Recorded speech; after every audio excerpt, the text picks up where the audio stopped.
welcome to episode 3 of Shared Discovery, the show and podcast dedicated to sharing all the exciting and enjoyable aspects of games and gaming. I'm your host, Victor. Today, I'm joined by my new co-host, Xander. How are you doing, Xander?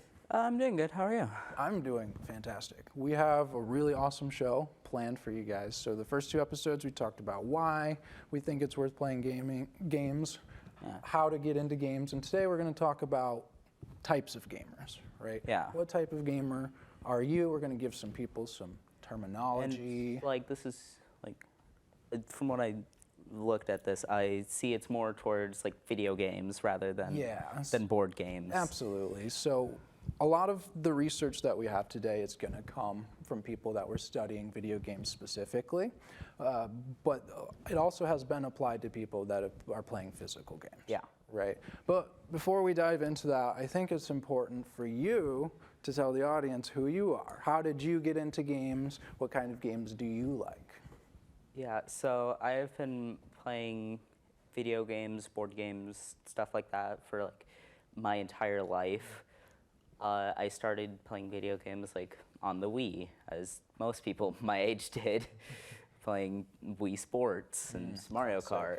But I really got into it when I got my first ever Pokemon game, Pokemon Go, and then more mainstream game, Pokemon Let's Go Eevee. Nice. That's the remake of my first Pokemon game. Yellow. Yellow version, yes. Yeah. And it's just grown from there, and I've played video games every day since. So Pokemon games are your intro into games. Yes. What other kinds of games do you play now? One I've been playing, because its sequel's coming out soon, is Legend of Zelda Breath of the Wild. Which we've been waiting for. Yeah. And I've been trying to get all the shrines in that, and it's just a grind. Yes. But I enjoy it because the music's great. It looks amazing. It does. So yeah. The atmosphere is fantastic in that game, and we've been looking forward. We've been needing a sequel. Yeah. Honestly. Yeah, we've been wanting it since 2017 when the first one came out. Yeah, okay. So Jeez, that was 6 years ago. So are you a Nintendo gamer then? Absolutely. Okay. So that's where you live. But I do like playing some games on my computer, on my phone. Awesome. It's a lot of fun. Yes, that's why we're doing this, right? Yeah. It's so much fun. So Fun. Thank you for sharing that. We know a little bit more about you, and we're going to learn more about you as we go through these criteria today. So Absolutely. As I was saying, we're going to talk about different types of gamers today. And there's a lot of different research on what that looks like, how people spend their time with games, what makes games fun for them. So we're going to go through that, but I wanted to put a disclaimer here at the beginning. Right? So what we're doing today is we're engaging in categorical thinking, right? And from social psychology, that means it's when you make these broad generalizations about people to help understand the world. Yeah. And it has its benefits, right? But there's also some big cons to it. So some of the pros there is it makes it easy to interpret information quickly, and you can readily react to the environment. So if you know, well, I'm an extrovert, right? I'm an introvert, right? That's a general broad category that communicates a lot, but it doesn't communicate the nuances of, but sometimes I act more like an introvert. Right. Yeah, sometimes I have to turn on my extrovert switch. Sometimes I got to flip on the extrovert switch when we're recording a show and a podcast, right? Yeah. We're not always like this, but those categories are really good because they help at a glance know that an extrovert is very different than an introvert and what they need in social situations. But the cons there is that with this categorical thinking is that it encourages you to focus on the differences heavily, stereotype other groups of people, make arbitrary decisions. I don't want to play that kind of game. It's not for people like me, right? Which can be bad. You can enjoy any type of game. Exactly. I've enjoyed both Breath of the Wild and Animal Crossing, two very different games. Very different types of games, right? And I've heard people say, well, Animal Crossing, that's for that type of gamer, right? And that's stereotypical thinking that we want to avoid, and a lot of the researchers have saying as well that let's avoid that. So what's the alternative here? Is spectrum thinking or component thinking, right? Thinking of these attributes in the gray area, right? It's not just either or, but it can be both, between, neither. And also thinking of these categories as components of yourself, like we were talking about. Yeah. I'm sometimes an introvert, I'm sometimes an extrovert. So that's what the researchers are saying, and that's what social psychologists say is it's a more nuanced way to think about yourself in the things that we're going to be teaching today. Okay. So just wanted to knock that out here. We're going to still do a lot of categorical thinking today. That's the episode. Yeah. Right, but just warning here at the beginning, don't overgeneralize. Yeah. Right. Overgeneralization is how we get a lot of problems in the world. Oh, absolutely. Absolutely. But we don't want to get into that because... No, but I want to start off here with an overgeneralization. So I got a question for you. Yeah. Okay. Would you describe yourself as a casual or a hardcore gamer? Casual. Casual? Yeah. Tell me why. I'd rather not go as fast as I can through a game. I'd rather take my time. I'd rather explore, figure out what I can do, figure out what I can't do, figure out how to do what I can't do. Yeah, absolutely. I think I probably lean more to the casual side as well because I want to take my time with things. I like to relax. I like to set my own goals that aren't super intense, super time restricted. So wanted to get that clickbait question out there at the beginning, right? Because as we were talking about where do we start with this episode, what are two big categories that you always hear? You hear the sweaty hardcore gamers, the filthy casuals, right? And again, back to that stereotypes, we want to break that down and remove that language and say there's pros, cons, benefits to both types of gamers. What even is a casual? What even is a hardcore gamer? And I felt like that is a really good starting point. And as the research shows, is a lot of the starting point that researchers had too. So as we move into this, I'm going to play the role of the hardcore gamer for this. Yeah, and I'm going to play the role of the casual gamer. You're going to be the casual, right? That's actually what I am. Yes, right. I've been a hardcore gamer before, so I think I can handle this. So have I, but... So, again, back to that spectrum thinking. We go back and forth, but right now, I'm the hardcore gamer. I'm going to tell you why you're wrong. Oh. No, just kidding. Okay, so what I found in the research is that there are 5 categories that we're going to talk about today of what separates the hardcore and the casual gamers. So first off is motivation, right? So why are you playing the game to begin with? So for me, I want to be the best. I want to level up as quick as possible. Because I'm the hardcore, I want to get as much out of this game as possible in the shortest amount of time and conquer it, beat it. And then there's me, who would rather take my time, figure out what I can do, figure out what I can't do. That's too slow. Hurry up. Listen to the music.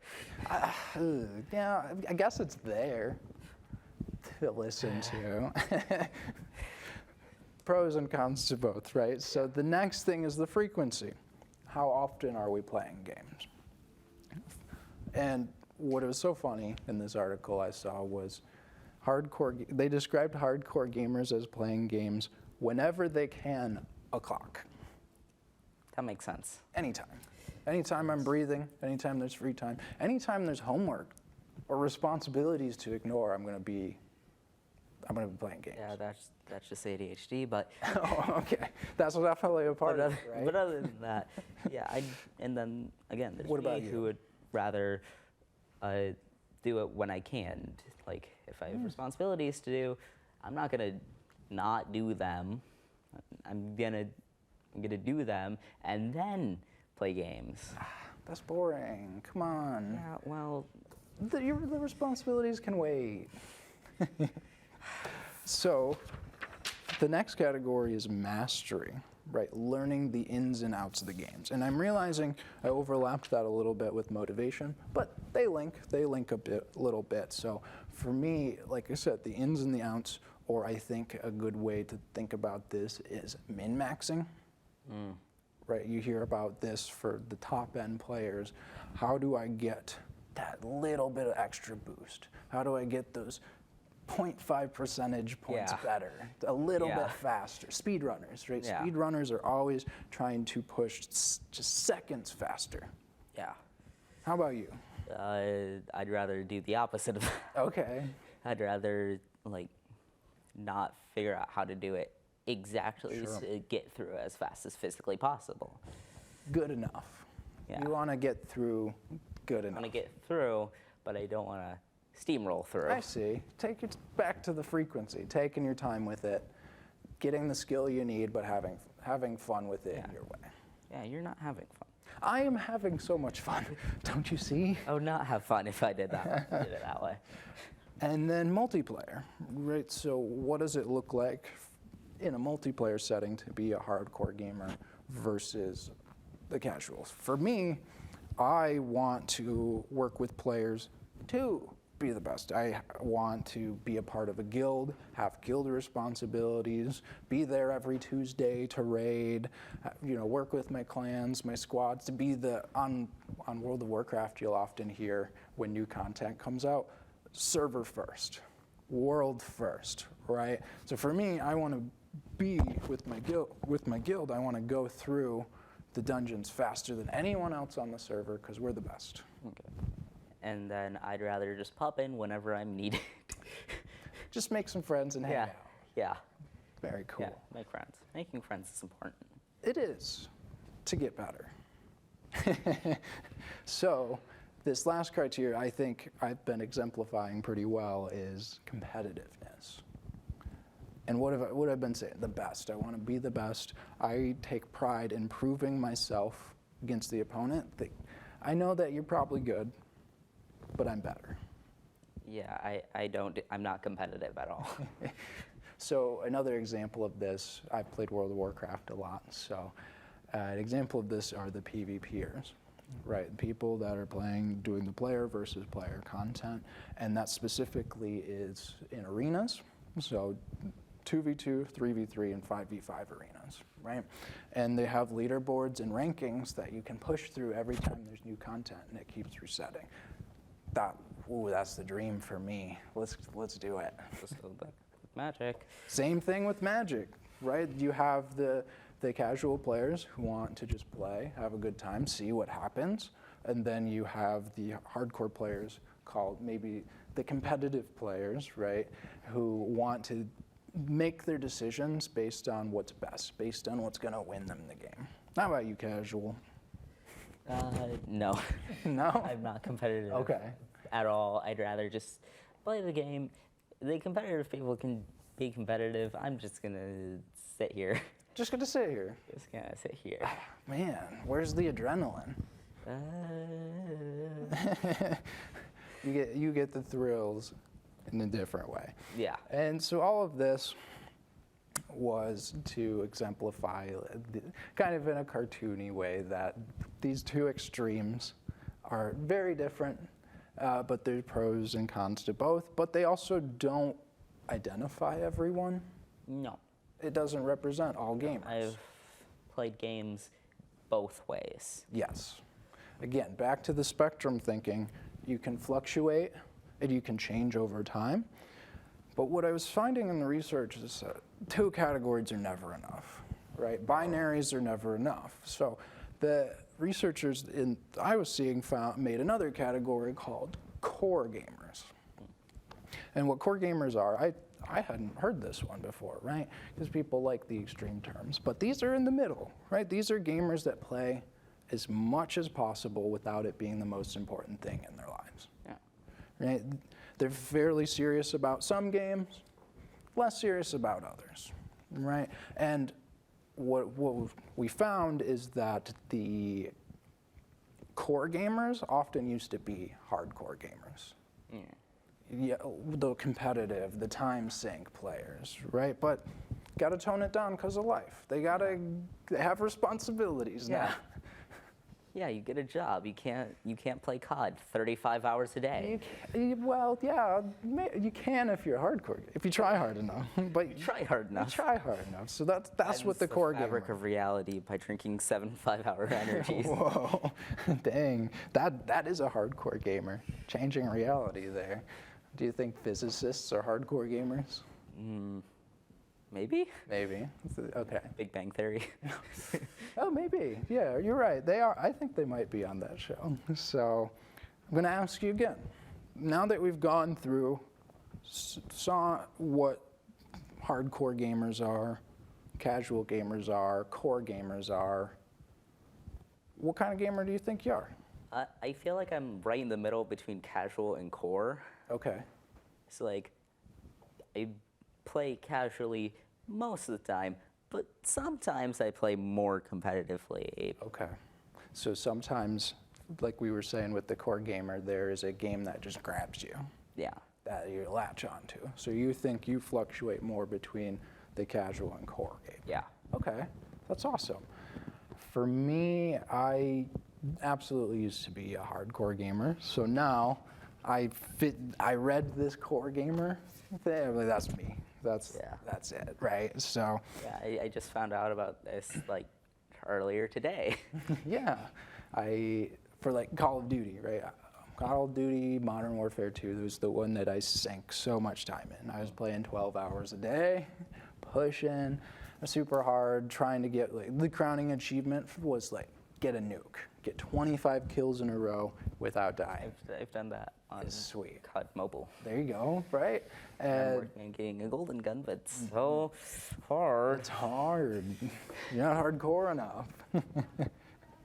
So we went through those, and 3 categories still isn't enough to describe. Absolutely not. It's not. So this next branch actually has 9, and they call them personas. Yeah. Right. This next form of Persona 9. research, right? There are 9 personas, and this is called Newzoo's gamer segmentation.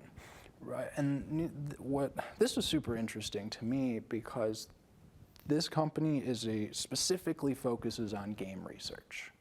So they look at trends in gaming, demographics, who's playing, how much time they're playing, and they do this research to give to game designers. So based on the research they've done, a few years ago they came up with this theory, the segmentation theory, and it's been adapting over time. The names of the personas have been changing, and now it was 8. Everything's changing. Now it's 8. Now it's 9. But the goal of this was to see a wider audience. How are people spending their time with games? So what they looked at in their research was how much people are playing, how much people are watching games, watching streams, esports, things like that. How many games do you own, like us? A lot. And then Over there. how much time do you spend socializing about games? So those are the 4 criteria that they look for in each of these personas. So the first persona you have here is called the ultimate gamer. The very, very hardcore player. Yes, and Devoting- this, based on our last definition of hardcore gamer, this is what, from their theory, this is the closest one to that. I love what's written down here. Live and breathe game. Games I need to play. Like, as a hardcore gamer, we need to hurry the show up so we can go play. Yeah. Right? Play Magic. Yeah, I need exactly. to test out my Your new deck. new deck. Yeah, absolutely. So what you see, though, is the ultimate gamers, part of the research showed that only 4% of people are ultimate gamers. The thing is, how many is that in the scheme of them? That's not a lot. 4% doesn't sound like a ton. It's tiny. But how many gamers are there? It's tiny. We saw on our statistics section in Why Play Games that there are over 3 billion gamers. Yeah, right? so this is 4% of that, that's not much. And it's so funny because I really like this statistic too, because you often hear, well, I'm not a hardcore gamer. I can't play. I'm not like, if I play games, I would be like that. And it's like, no, first of all, there's nothing wrong with being like that if people enjoy playing games those way. But what you see is the vast majority of people that play games don't play like that, right? And they live, breathe, they have multiple platforms, they play lots of genres, they stay up to everything with gaming. That's what the ultimate gamer is. You're watching the Nintendo news thing. The direct, yeah, the watching Nintendo streamers, right? They're on Reddit. I still haven't watched a single Nintendo Direct. I get the news. I get it afterwards. Yeah, yeah, we watch stuff about it after. That's too early. It's too early to get up. Yeah, I don't want to learn about all these random weird games that are coming out. Exactly. I'd rather learn about The specific one, the Pokemon ones, games, the right? Mario games, Yeah. the Zelda games. Exactly. So what's the next persona? The next one is all-around enthusiasts. They're avid gamers who play many hours a week. They watch, they own games, but they're not as dedicated as the hardcore gamers. Sure. So they're, going back to the first thing, they're like in between core gamers and hardcore gamers. Okay. And what the research showed is that 5% of the players are the all-around enthusiast. Again, another really small portion of the population of gamers, right? And we think, for me at least, I thought there's casuals, and then there's the ultimate gamer, the all-around enthusiast. That's where I thought gamers sat. But what we see in the research is like only 9% of people could kind of be categorized as hardcore gamers. And then there's more. 7 more. There's 7 more. Right? And I would say what I noticed is that the all-around enthusiast is probably the closest to the core gamer definition. Yeah. And the next gamer you have, the next persona is the community gamer. And the community gamer, their passion goes beyond playing games, right? They don't play as much as they view content. So the streams that we were talking about, the esports, YouTube videos, they don't play, but they do view as much content as the ultimate gamer, right? Because they want to be a part of that community. And they also engage with the community via like social media, Reddit posting, stuff like that. Reddit. Reddit, yeah. And they're very proud to flaunt like their passion for games online, right? Whether that is making YouTube videos, posting on Reddit, theories. I see a lot of theory, like on the Pokemon Reddit, I see a lot of people making Pokemon theories. And this category is about 6% of the population. So more than the previous 2. A little, yeah, 4, 5, 6. Maybe we'll hit 7 for the solo gamer is the next persona, which is, no, 5%. 5%. 5% of the population. And these players lean towards single-player adventures or immersive games. So they're least likely of the personas to view content or use the community resources to keep up to date on things. They just want, this is the type of person who just wants to go home, play a game by themselves, and then not think about it. That's their way that they unwind.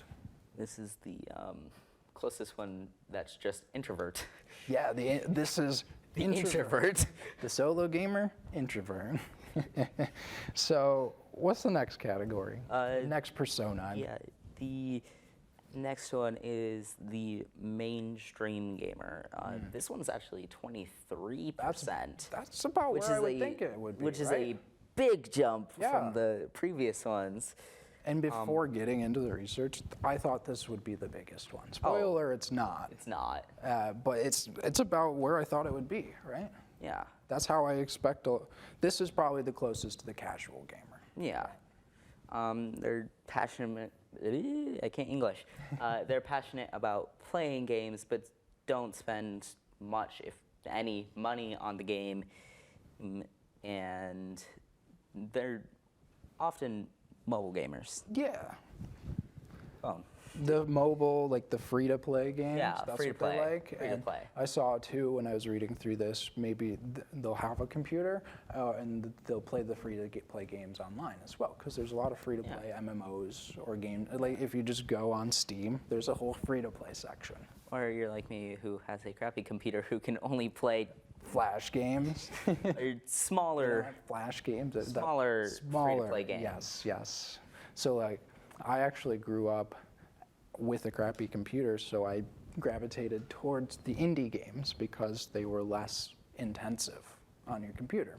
Or if I played WoW, the settings were all the way down. Right. And I'd go to my friends who has a really nice computer, and I'm like, this is a dream. I'm never leaving. And then I'd play WoW there for 2 weeks until I got kicked out. Yeah, and now like that, the phone can do more. Yeah, it probably than is some of strong- those old It's computers, probably stronger than the computers that I have. which is kind of insane. Isn't that crazy? That's just technology. That's just technology. Constantly advancing. Yes. And the nice thing about the phone is that they're great for filling time. Oh, Since you can absolutely. play anywhere, which leads us into our next persona, which is the time filler. I feel like those two go pretty hand in hand, right? which is why they're pretty similar percentage. They are, yeah, absolutely. And the time filler is 25% of the population. Which is a bit more. It's a bit more, and that's what you expect. Well, the people that you play on their commute, play in their downtime, play while they're waiting for dinner to cook, play on the toilet, right? I'm guilty of that. I'm very guilty of that. Wash your hands, disinfect your equipment, people. Yes, do that. Wipe down your phones, okay? The phone is the biggest source of germs. Don't drop it in the toilet. Don't drop it in. I cannot. I've definitely not done that. I can't confirm or deny if I've dropped my phone in the toilet. I've definitely never done that. So the time filler is pretty straightforward. They play quick time filler games, and what separates this from the mainstream gamer is that the mainstream gamer tends to stay towards like the phone games, right? But a time filler might pick up a Switch or a DS or more handheld consoles and play on those. Both of these feel like the parents who are just playing Candy Crush on their phone. Sure, and that's totally awesome.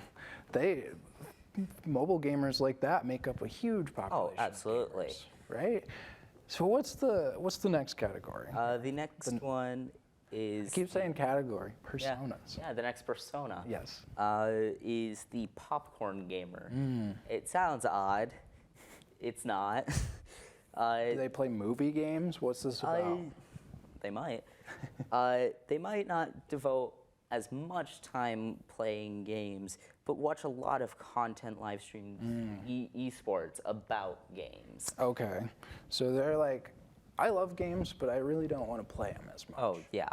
And this one is actually the biggest category. Yeah, 29%. That's huge. That's where I thought the mainstream gamers would Oh, be absolutely. when I started this research. So right here, mainstream, time filler, popcorn gamers, this makes up 3/4 of the gaming population. What is, hold on, maths.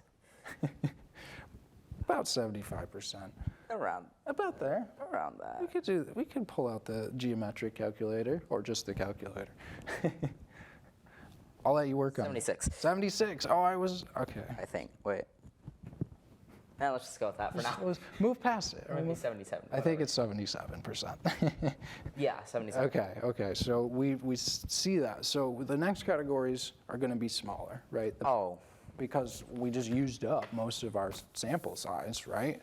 yeah. I think we won't send it just yet till we finish this. I mean, technically we can. We'll wait. Yeah, we'll wait. So what's this next one? The next one is only 30%. It's the backseat viewer.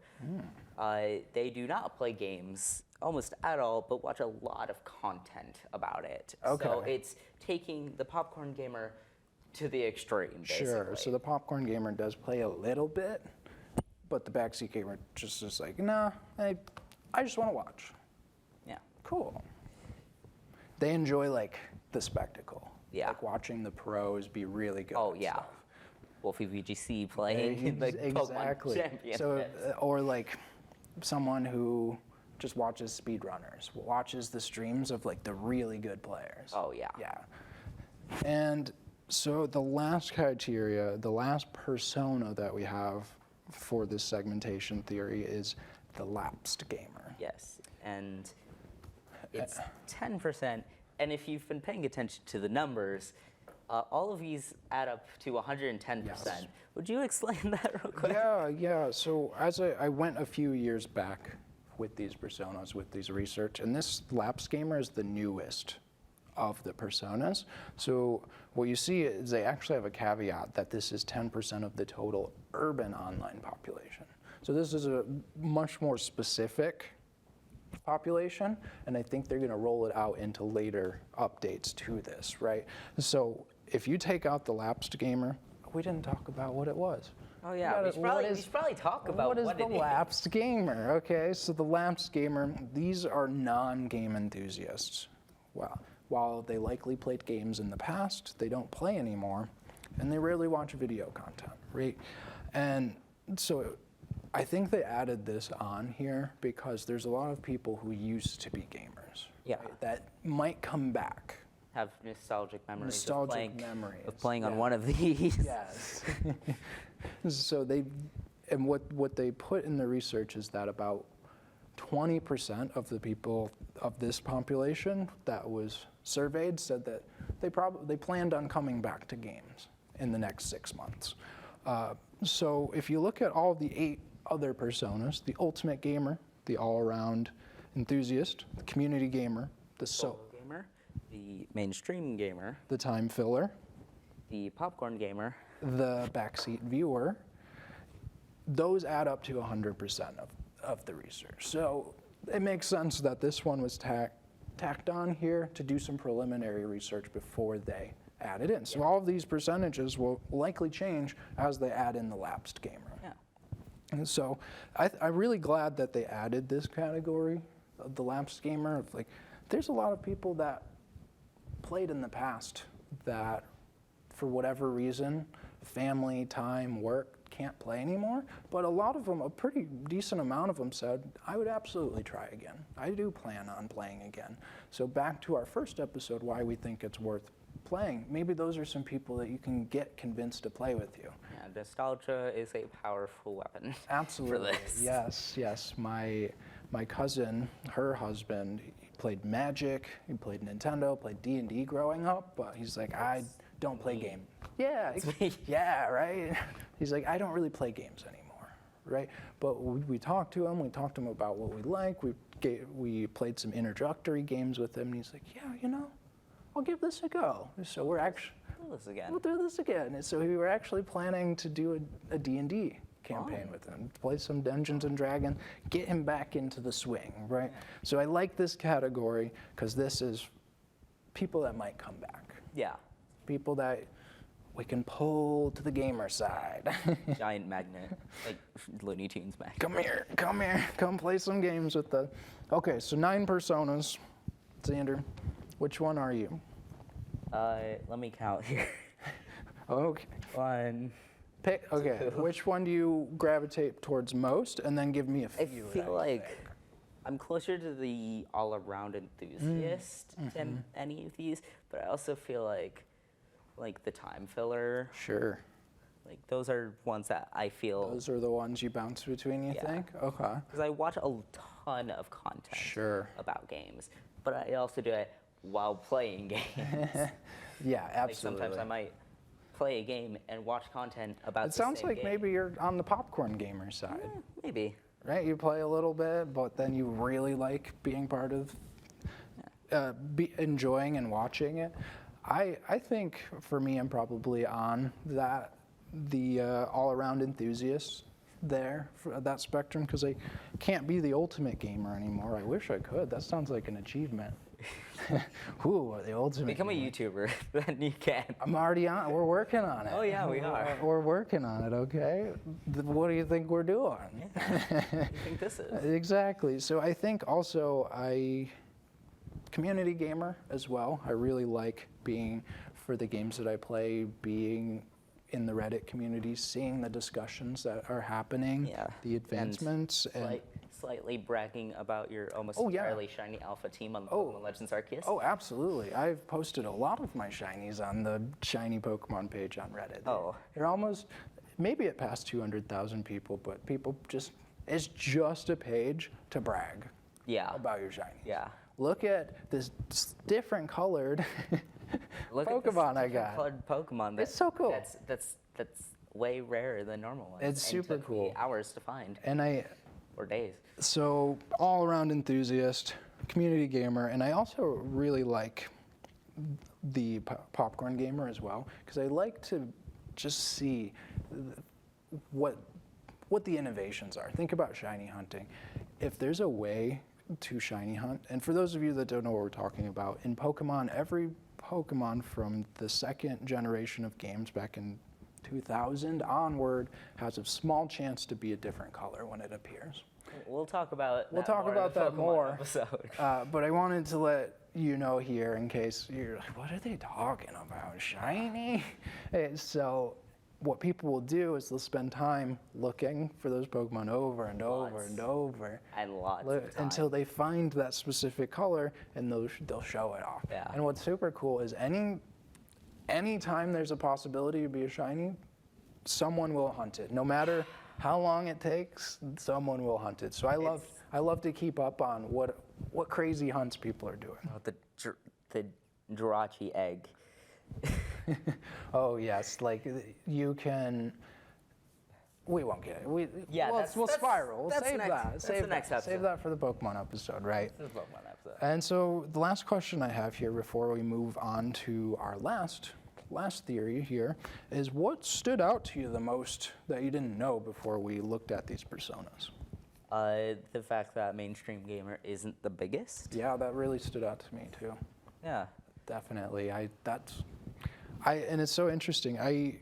I've talked about that. I've used that term before, people that, to describe certain type of gamer, the mainstream gamers, right? But I didn't know it was actually being used in research. That was pretty. Yeah. That was pretty cool. That's also an interesting part. That's of pretty this. cool. People Yeah. are doing research on us. Yeah. Well, we make them a lot of money. That is true. So, I think for me, what stood out the most was actually the lapsed gamer. Really? Yeah, it just went over my head to even research those type yeah. of people, right? I hadn't seen it in any of the other research I was doing, so I thought this was a really cool innovation into gamer research.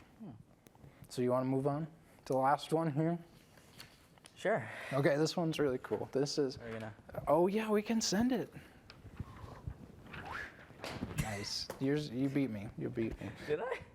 Yeah, you got me. Okay. So this one's really cool and probably the one I'm most excited to talk about.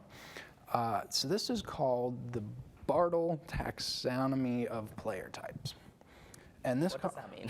yeah, that's words, right? Words. We're gonna get there. We'll explain these. So this comes from Dr. Richard Bartle, who is a prolific game designer. And back in the 80s and 90s, he developed one of the first massively multiplayer games Which is? called Multi-User Dungeon. I don't think I've heard of it. And what that is, it's a multiplayer real-time virtual world, all with text commands. Everything your character does, you say walk, fight, attack, right? It's D&D. And that genre they're called MUDs, Multi-User Dungeon. And people still play them today, but the genre's moved more towards MMOs. Yeah, MMORPG. Right? And so what this research came out of was the multi-user dungeon, the high-level players in that game were arguing in forums in 1989. They were saying, well, what should we add to this game? What do people actually want to play in the game? And so for about 9-month period, from 1989 to 19, they were arguing and saying, well, I like this. Well, I want to play this. Well, this should be in. Just add all of it. And they added, and these were about 30 people. And he went in and he's synthesized what they were saying and came up with 4 player types. And so while the segmentation theory looked at how you're spending time, how you're engaging with games, this looks at how you're enjoying games. So he really set the framework for multiplayer online games and MMOs. And while this was mainly geared towards multiplayer games, but now it's also for single player. Yeah. So we'll talk about those distinctions as well. And as we go along. And he made two axes. So he had acting versus interacting, right? Are you interacting with the world or are you acting on the world? And then you had players versus the world. So are you there to play with the players or are you there to experience the game? And so out of these axes, they came up with these four player types. The first one being the achiever. And these are players who prefer points, levels, gaining equipment, concrete measures that you're succeeding at the game. This is the hardcore game. This feels more like the hardcore gamer. It has that element, for sure, absolutely. Be the very best. I want to be the best at this game. How do I get there? How do I get the most XP, right? And just popped in my head. Yeah, it pops into my head regularly. So they go to great lengths to achieve rewards and that are even just merely cosmetic. So thinking about like the shiny hunters. Oh, yeah. Yeah, that's just a cosmetic. Just bragging rights. It doesn't change the stats of your Pokemon, doesn't change anything, but it's bragging rights. So some of the achievers might be like literally achievement hunters. That's Minecraft. Yeah, so every game now has a list of achievements, specific things that you get in a game to get like a trophy or something that's attached to you. So like, look what I did. Yeah. Varying in difficulty. Like I play Terraria a lot, and the first achievement you get is chopping down a tree. So that varies from there, and then one of the hardest achievements is beating a boss that during the day one-shots you. Oh, is that the like fairy one? Yeah, the Empress of Light, right? Yeah. So achievements vary in difficulty, and people want the achievers want to get those. And then I play Minecraft a lot, kind of similar to Terraria. One of the first achievements, chopping down a tree. That's the first thing you do. There you go. One of the hardest is getting every single potion effect applied to you at once. It takes hours upon hours of setup in order to do. That's cool. I like that. That's awesome. And so they have a distinction between single and multiplayer games. Again, keeping in mind that this research is geared towards multiplayer. But for single player, achievers want to beat the game in some way. They want 100% completion, whatever that looks like in the game. Yeah.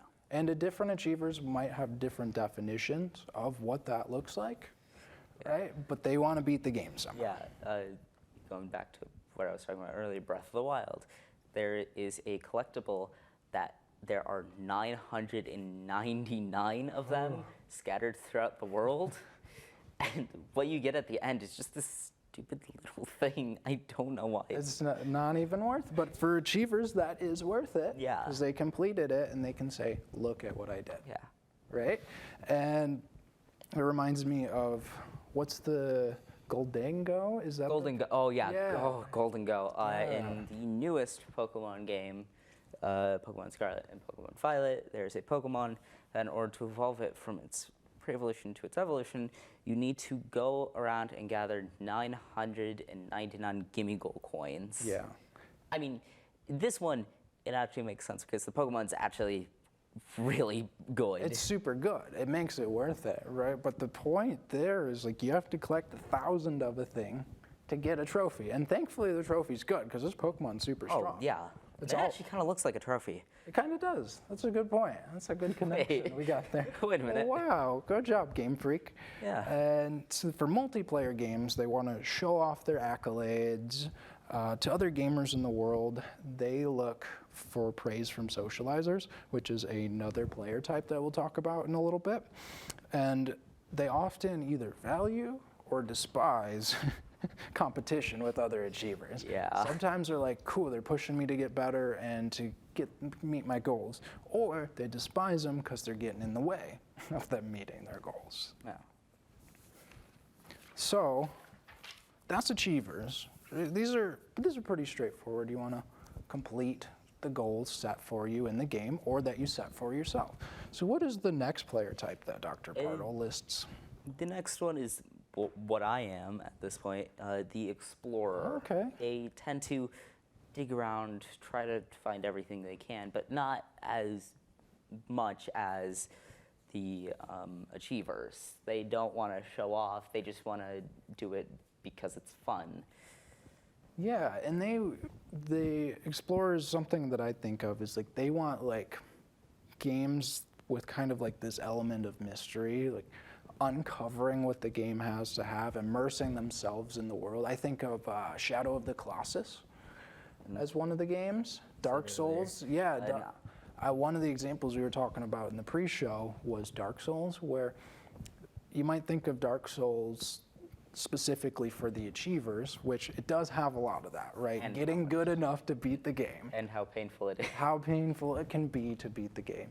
But I also think there are a lot of people that really like Dark Souls and these Souls-like games because they get to explore and see this fantasy world unfold for them. And Dark Souls specifically, it has a lot of lore, but it's not just handed to you. It's given to you in the form of like item descriptions and stuff. Yeah.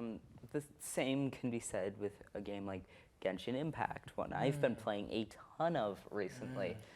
A lot of the lore you don't find out. You learn from like story things that you get from leveling up friendship with characters, with books that you have to collect. That's a pain to collect all of those. With like side quests that you would never do unless you were specifically going for it. Sure, absolutely. And explorers also, they just like uncovering what the game has. So a lot of them like to find glitches or Easter eggs, hidden areas. Yeah. They don't like time limits either. Oh, no. Right? That's stressful. I want to go at my own pace. Yeah. It's what you'll see for an explorer. Mario is not that. So what is a single player explorer like? What do they need? We need like a game that's fairly open world. Like you're not restricted to go from here to here to here to here. You can go at your own pace. You can, again, with like Genshin Impact, you can get your own. You can get any like combination of team. You can explore it in different ways. Sure. You don't have to go into one of the most painful areas in the game. So the combat, the leveling up, the mechanics are kind of second to you, to just finding the lore, going at your own pace, exploring the game. Yeah. It's not, what about multiplayer? Like, it doesn't sound like explorers would really like multiplayer that much. Yeah, we often become bored with those kind of games. Yeah. In this, let's see. And what Dr. Bartle was saying when I was reading his article is that explorers will often drop a game because they get bored. So like in an MMO, if there's not enough content, they're like, I'm on to the next one. Yeah. Like this game isn't that. That's there's not as much. There's not enough here. It took me 5 hours to figure out what this person is. Yeah, and it's like, I go back to WoW, World of Warcraft, and I know friends who the new content will come out, they'll beat the raid, they'll get max level, they'll beat the raid and say, I'm done. I'm not an achiever, I don't need to get all the achievements. I just want to do this. I just want to do it, know it, and that's fun for them, and that's really cool. But we talked about socializers a little bit in comparison to the achievers. So what are the socializer player types? They gain more enjoyment from socializing with other people. So again, this is more geared towards multiplayer games. You won't necessarily find them in single player games, but you can. Yeah, and if they are going to play a single player game, they really like games that allow you to interact with the NPCs. And change how the story unfolds through that NPC relationship. While we were talking earlier, I brought up Telltale games. You have to, certain interactions will cause certain characters to like you less, like you more, or a different thing to happen down the line. Yeah, like you brought up Life is Strange. Yeah, Life is Strange. Yes. What is Life is Strange? Give them an overview. I'm trying to remember that now. Okay. all of the games are different. They're a little different. They're strange. They're strange. The first one, you play as Max. She is trying to stop an apocalypse, I think. And you play through the game and you have all of these interactions, and it's one of those games where every decision matters. Yeah. Right? Where, like you were saying, every conversation you have can change the opinion someone has. Yeah. And if that opinion gets too bad, they could leave you hanging off a cliff. They could leave you hanging off a cliff. They could not be your friend, but it will fundamentally change the story. And this is what socializers want. These are the kinds of games, the single-player games that socializers will look for. And something else that I saw in the research is that socializers will like to share their experiences on forums. Yeah. And on social media as a way to still keep communicating about their single-player experiences. Yeah. What about multiplayer? This seems straightforward. Oh yeah, it's straightforward. They just want to make friends. Yeah. At this point. It's limitless. Yeah. As long as there's people to talk to, we're good, right? Yeah. Yeah. Awesome. That was easy. Yeah. That was a lot easier. Socializers are chill. We were talking about how maybe those would be the role players. Yeah. Role-playing players. Like in World of Warcraft, they have different server types that cater to different types of players, right? They have PvP servers, PvE, so player versus environment, people that just want to do raids and stuff, and then they have role-playing servers. Sounds like fun. It is pretty cool, and there are people that will just get in character. I'm an orc, zug zug. Things like that. So that's a socializing. D&D. D&D is a huge example of that. Huge example. That's what the game is. That is the game. Role-playing game. Can't really play by yourself. I guess the single-player aspect would be the DM making the world. Oh yeah. And then bringing it to the players, or like you making your character and your backstory. That's the single player that you're going to bring into the multiplayer environment. Yeah, I've actually DM'd before. It's a pain. It is a pain, but it's really cool when it unfolds. Especially when all three of your players get a nat 20 in a row. Oh my gosh. What are you supposed to do, God? Come on. As the DM, come on. And you get bad rolls, even though you're using your dice set that gives you good rolls. Yeah, but geez, you're using the rigged dice. Come on, you're going dice jail. So this last player type that he had in his original research were called the Killers. Not the band. Not the band. The band rules. But it sounds intimidating. It does sound intimidating. But it's not as intimidating as it seems. These are probably would fall into the hardcore gamer category as well. But these are people that are motivated by power gaming, eclipsing others, being better than other players. Right? So for a single player, a lot of killers really aren't like super interested in single player, but if they are, they want to be the tops of the leaderboards. They want to beat other speed runners, right? It's still a competition somehow. Is that your killer unicorn? I was just pulling it out for fun. But yeah, it actually can kill you. So. It can. I've been killed by the unicorn. Oh. And then multiplayer, this is where killers thrive. Oh, absolutely. They want to cause mayhem. They want to put their skills toward against someone else's, like we were talking about with. I want to be better than you, and you can do nothing about it. We were talking about the hardcore gamers earlier, so that kind of falls here with them, the killers as well. They would rather play against other players than NPCs or the environment, the PvP content, and some of them like the friendly competition and have a competitive spirit, while others want to, force themselves on others with their abilities and hurt others, or the thrill of the hunt. And this is known as ganking, right? So in World of Warcraft, a high-level character will go to a lower zone and stab them and just that's ganking. Every time you respawn, they gank you. And it's frustrating. It's frustrating to me as probably more on the achiever side. I'm trying to achieve, chill out, right? And so I put here, let's skip ahead to there. That's good. I have an example of this from when I was playing WoW called, there's a dwarf rogue named Captain Crunch. Not the cereal. Not the serial, just a dwarf rogue who he would sit in this low-level zone on the enemy faction side and just stab everyone. And it got to the point where we just assumed that he was a bot, that he had it scripted so he would kill everyone. So every time we'd go to the zone, hey, is Captain Crunch there? Captain Crunch alert, Captain Crunch here. It's like, oh gosh, this guy's a jerk. He's a killer. That's the definition of a killer. So as we wrap up though, I wanted to touch on, he actually updated his research.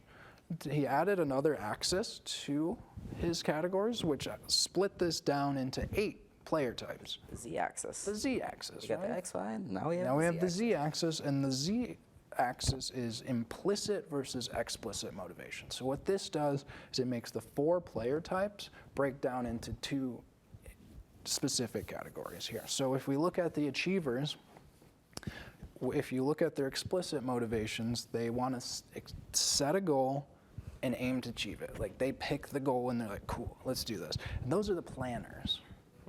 And then the other ones are the opportunists. They're not going to set a goal, but they're not going to look around.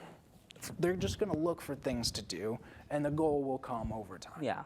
They still have that goal of achieving, but it's not like as methodical. Yeah. So They're not planning it out. yeah, so you have the planners and the opportunists. And then, how about the explorers? yeah, first one here, scientist. That's the explicit one. They are methodical in their acquisition of knowledge. They're just, like purposefully going out and seeking, like, going back to Genshin, they're going and getting all these books. They're leveling their characters up in their friendship. Yeah.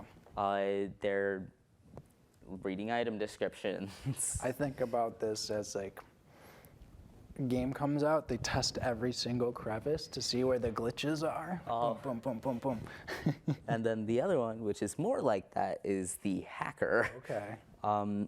This is the implicit one, and they have an intuitive understanding of the virtual world with no need to test their ideas. Okay, so they know how it works, and they're just gonna figure it out over time. These are like the hackers, that they're not gonna be as methodical as the explorers, but they still want to get this knowledge and peel back the layers. Very cool. And then what about the socializers? What does that break down into? I think it's the networker. Yeah. Oh yeah, okay. That cut off. It got cut off, but this breaks down into the networker and the friend. So the networker is like the guild leader who wants to see what you can do. Like, they want to help people achieve their goals. And then and then you have the friend, which is the implicit, where they just enjoy. Yeah, They just enjoy the company. They enjoy playing. They love hanging out with people. And lastly, the killers. This splits down into the politician, which explicitly, like both of them want a big reputation. Oh, yeah. They want to be known on the server. They want to be known on the forums, whatever it may be. But with each of them, they each want a different kind of reputation. Different, yes. The politician wants to be famous. The griefer wants to be infamous. Yeah, that's a really good way to put it, right? So think about the griefer, Captain Crunch. He was infamous. He didn't care if he was well known. He just was killing all the noobs. Yeah. So this is the Bartle taxonomy of players, and I listened to a podcast from him, and he warned about, again, taking these too seriously, hard, fast criteria, and again, thinking about as components here. So as we wrap up, I just want to ask you, I'm going to read you some sentences and we got to send it, right? Yeah. Cool. I'm just going to read through these real quick, and you tell me which type of player they are. Oh, I haven't tried that one. What does it do? Jeez. I wish I didn't throw it. Oh, no. Like the achiever, like. Explorer. Yeah. Yep. Oh, yeah. Explorer. Hi. The socializer. Oh, yeah. Sure, I'll help you. What do I get? The achiever. Achiever. And lastly, die, die, die. Every COD player ever. And the killer. And the kill. So that wraps it up. Good show. Yeah. Thank you guys for joining us. Yeah. If you have any questions, if you have any other criteria you can think of, please send them. Our email is shareddiscoveryshow@gmail.com. Please leave your questions in the comments. Send us questions. We'd love to read them off here. But that wraps it up. Awesome. So thank you for joining us for episode 3 of Shared Discovery. As we close, please make sure to have fun, be kind to others, and play some games. Thanks. Yeah, and don't forget to be good people.